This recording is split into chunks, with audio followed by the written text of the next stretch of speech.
Brother నమస్తే అండి. ఏం పేరు మీ పేరు? శ్రీకాంత్ నా పేరు. శ్రీకాంత్ గారు, తెలంగాణలో మళ్ళీ ఎలక్షన్స్ వచ్చేస్తున్నాయి ఇప్పుడు. ఎంపీ ఎలక్షన్స్ స్టార్ట్ అయినాయి. సో ఏంటి పరిస్థితి ఎలా ఉండబోతుంది? ఎందుకంటే మనకి హైదరాబాద్కి 17 ఎంపీ స్థానాలు ఉన్నాయి. సో దేశంలో కూడా ఈసారి ఆప్కి బార్ 400 పార్ అంటూ బీజేపీ కూడా ముందుకు సాగుతూ ఉంది. సరే హ్యాట్రిక్ దిశగా అడుగులు వేస్తూ ఉంది. కాంగ్రెస్ కూడా తెలంగాణలో, కర్ణాటకలో కొన్ని రాష్ట్రాల్లో వచ్చింది కాబట్టి సరే దేశంలో కూడా భారత్ మన ఇండియా కూటమి ద్వారా వాళ్ళు కూడా సీట్లు సంపాదించి గట్టిగానే వాళ్ళు కూడా నిలవాలని చూస్తూ ఉన్నారు. ఎలా ఉండబోతుంది ముందు మనం హైదరాబాద్లో ఈసారి సికింద్రాబాద్ కాన్స్టిట్యూన్సీకి ఎలా ఉండబోతుంది సార్? ఇప్పుడు మీరు అన్నటువంటి ఫస్ట్ మాట ఎట్లుందంటే ప్రజాస్వామ్యాన్ని కూని చేసినట్టు ఉన్నది. ఇక్కడున్న లీడరు పనిచేస్తూ సిద్ధాంతాల నుంచి మాట్లాడతాడు, తర్వాత తన వ్యక్తిగత ఆకాంక్షల కోసం, వ్యక్తిగత పనుల కోసం మళ్ళీ గోడ దింకే పని చేస్తా ఉన్నారు. అంటే గోడ మీద పిల్లులు తయారైనారు, గోపిలు తయారై అన్నారు కూడా ఈ రాజకీయ నాయకులు. ప్రతి పార్టీలో, జాతీయ పార్టీల్లో, రాష్ట్ర స్థాయి పార్టీల్లో ఎట్లా తయారైపోయారు అంటే వాళ్ళందరికీ స్వలాభాల కోసమే పార్టీలో జాయిన్ అయ్యి పదవులు అనుభవించేసి మళ్ళీ పదవులు ఇక్కడ ఇవ్వకపోతే అక్కడ పదవులు తెచ్చుకునే ప్రయత్నంలో ఉన్నారు తప్ప ప్రజలకు మంచి చేయాలి. ఇప్పుడు మీరు అబ్కీ బార్ మోడీ సర్కార్ 400 పార్ అంటున్నారు కదా, ఆయన చేస్తుండు. ఇక్కడ ఉన్న వాళ్ళు ఎందుకు చేస్తలే? ఢిల్లీ మే మోడీయే, గల్లీ మే ఆ నేత కహా లేడు కదా. మా ఎంపీ కిషన్ రెడ్డి గారు ఏడి ఎన్ని గెలిచిన ఎమ్మెల్యే ఆయన పార్లమెంట్లో? ఏడికి గెలిచినారా? ఎమ్మెల్యేలు గెలిచినారా? పని చేస్తే నాయకుడే అవసరం లేదు. నాయకుడు లేని సమాజ నిర్మాణం కావాలని అందరు భాషణాలు ఇస్తారు. సో అట్లాంటప్పుడు మీరు ఎంపీగా ఉన్నప్పుడు 7 ఎమ్మెల్యేలు ఎందుకు గెలవలేకపోయినారు? మళ్ళీ రాష్ట్ర అధ్యక్షునిగా 4వ సారి ఎందుకు సికింద్రాబాద్ ఓటర్ గా నేను చెప్తున్నా. మళ్ళీ ఎందుకు గెలిపించలేకపోయినారు?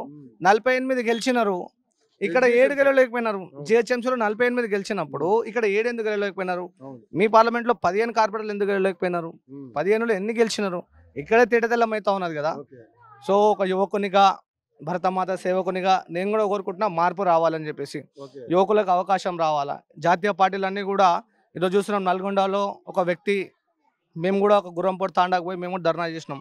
అక్కడ మమ్మల్ని ముడ్డల మీద లాఠీల గుర్తులు ఇప్పటికి కూడా ఉన్నాయి. అతను తీసుకొని టికెట్ ఇచ్చినారు, పారాషూట్లకు లీడర్ టికెట్లు ఇస్తా ఉన్నారు. ఎంతవరకు సభావి ఇది?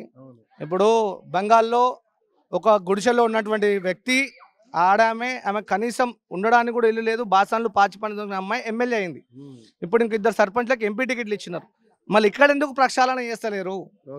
ఇక్కడ నిజాంతో కొట్లాడినటువంటి రక్తానికి ఎందుకు ఎంకరేజ్ చేస్తలేరు? పార్లమెంట్లో ఆ గొంతును ఎందుకు వినిపించే అవకాశం ఎందుకు ఇవ్వట్లేదు? తేజస్వి సూర్యులను ఎందుకు మీరు తయారు చేయట్లేదు? ఒక్క తేజస్వి సూర్యని చూపిస్తే సరిపోతుందా? 100 మంది తేజస్వీరులు పుట్టుకురావాలి. ఇప్పుడు తరం ఏంది? పాత నీళ్ళు పోవాలి, కొత్త నీళ్ళు రావాలి. అలాంటి నాయకత్వాన్ని ఎంకరేజ్ చేస్తేనే ఈరోజు జాతీయవాదం బతుకుతుంది. ఎంతసేపు చూసిన ముఖాలను చూపించేసి వీళ్ళకే ఓటేయండి గుడ్డు గుర్రంలాగా అంటే కుదరదు. ఈరోజు మార్పుకు మేమందరం కూడా ఊతం పలుకుతా ఉన్నాం. వారికి ఒకసారి అవకాశం ఇచ్చినాం, అలా ఆ పార్టీ కూడా అవకాశాలు ఇచ్చినాం. ఇస్తున్న కొద్దికి అరే ఇది కేవలం మోడీ మైనాతో గెలుస్తాం అనుకుంటున్నారు. కానీ అంబర్పేట్లో ఉంటాను నేను. అంబర్పేట్ ఫ్లైఓవర్ అనేది ఒక 5 సంవత్సరాల నుంచి ఆ పని పెద్ద సమస్య కాదు, ప్రాణాలు పోతున్నటువంటి అతిపెద్ద సమస్య ఇది. దుమ్ము ధూళికి ప్రాణాలు పోయినటువంటి వ్యక్తుల కుటుంబాలను పరామర్శించినారా? ఆ వ్యక్తుల యొక్క కుటుంబానికి అండగా ఉన్నారా కనీసం? అలాంటిది లేదు. ఆ రోడ్ల మీద ప్రయాణం చేస్తున్నటువంటి నడ్డి ముడ్డి బొక్కలు ఎరిగినటువంటి వ్యక్తులను కలుస్తున్నారా? వాళ్ళ ట్రీట్మెంట్కి మీరు ఏమైనా ఆయుష్మాన్ భారత్ చేయిస్తున్నారా? అలాంటివి ఏం చేయకుండా అక్కడ ఉన్నటువంటి ల్యాండ్ ఎక్విజిషన్ ప్రాబ్లం అవుతా ఉన్నది. దాన్ని ఎవరు పరిష్కారం చేయాలి? పరిష్కారం చేసిన వ్యక్తులు ఎవరు? రాజకీయ నాయకులు ఎన్నుకున్నటువంటి వ్యక్తులే కదా. ఎందుకు చేయట్లేదు? ఇప్పుడు ఒక పార్టీకి సంబంధించిన ఎంపీ, జాతీయ పార్టీకి సంబంధించినాడు, ఎమ్మెల్యే రాష్ట్ర స్థాయి పార్టీకి సంబంధించినాడు, ప్రభుత్వం ఇంకో పార్టీ అన్ని కలిపి ఒక దగ్గర వ్యవస్థ ఉన్నప్పుడు ఎందుకు పరిష్కారం చేస్తలేరు? ఆ పరిష్కారం చేసిన ఎందుకు అది వదిలేండి అన్న. ఫ్లైఓవర్ నిర్మించలేదు, పక్కన కనీసం ఒక మంచి సింగిల్ లేయర్ రోడ్ వేయరా?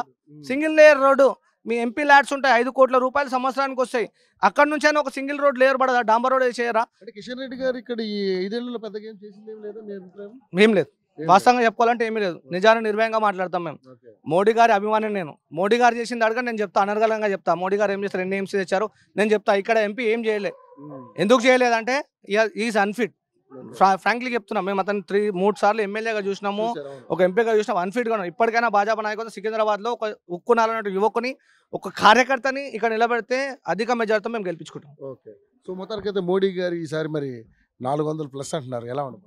రావాలని కోరుకుంటున్నాం. మేము కూడా వాళ్ళు సికింద్రాబాద్ ఉండాలని కోరుకుంటాం. కానీ ఈ వ్యక్తి ఉండదు. వ్యక్తి పూజ చేయొద్దని చెప్పేసి అంటారు. అంత్యోదయ సిద్ధాంతాన్ని పాటించినటువంటి పార్టీ కాబట్టి అంత్యోదయ సిద్ధాంతంగా అంత్యోదయ నుంచి వచ్చినటువంటి వ్యక్తులకి ఇవాళ దీన్ దయాళ్ ఉపాధ్యాయ గారు ఏదైతే కోరుకున్నారో, శ్యామాప్రసాద్ ముఖర్జీ గారు ఏదైతే కోరుకున్నారో ఆ ఆలోచనని ఈరోజు నిజం చేయాలి. అలాంటి వ్యక్తికి ఈ హాట్ సీట్లో ఏదైతే సౌత్ బెంగళూరు సీటు తేజస్వి సూర్యనో అంతకుముందుకు పెద్ద వ్యక్తి మినిస్టర్ గారు ఉండే వాళ్ళు చనిపోయిన అనంతకుమార్ చనిపోయినప్పుడు ఆ సీట్ని సూర్యకి ఇచ్చారు.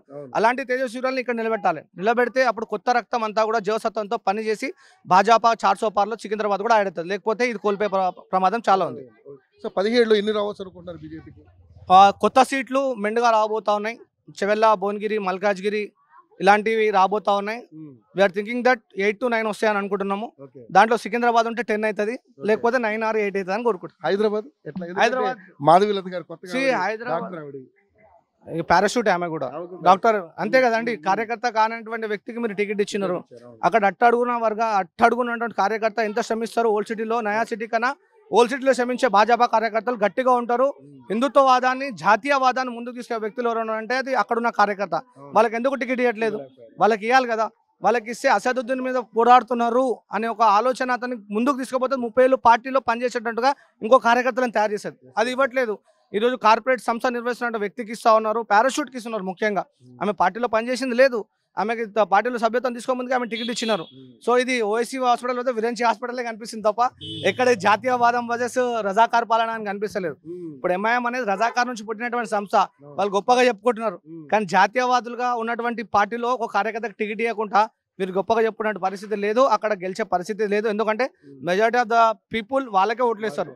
వాళ్ళందరూ అట్లా తయారు చేస్తున్నారు, గొడ్డులాగా తయారు చేస్తున్నారు. వాళ్ళు చలనం రావాలంటే యువకులు రావాలి. అంటే చదువుకున్నటువంటి యువకులు గ్రౌండ్ లెవెల్లో స్థానికులు అయి ఉంటే వాళ్ళు తప్పకుండా భాజపాని గెలిపించే అవకాశం ఉంటుంది. అలాంటి అవకాశాలు లేనందుకు తప్పకుండా వాళ్ళు గెలవరు. ఎస్, తప్పకుండా 10 కాదు, 8 to 10. కాంగ్రెస్ ఇప్పుడున్న పరిస్థితుల్లో 6 రావచ్చు అనుకుంటున్నాను మేము. ఇక టీఆర్ఎస్ అయితే కథం. ఫామ్ హౌస్ గోడలను బద్దలు కొట్టిన వాళ్ళము, జైలు గోడలను ముద్దాడిన వాళ్ళము, మేము ప్రత్యక్షంగా ఫీల్డ్ లో ఉన్న వాళ్ళము. మాకన్నా ఎక్కువ ఇంకా ఉంది తెలియదు. థ్యాంక్ యూ అన్న, థ్యాంక్ యూ సో మచ్.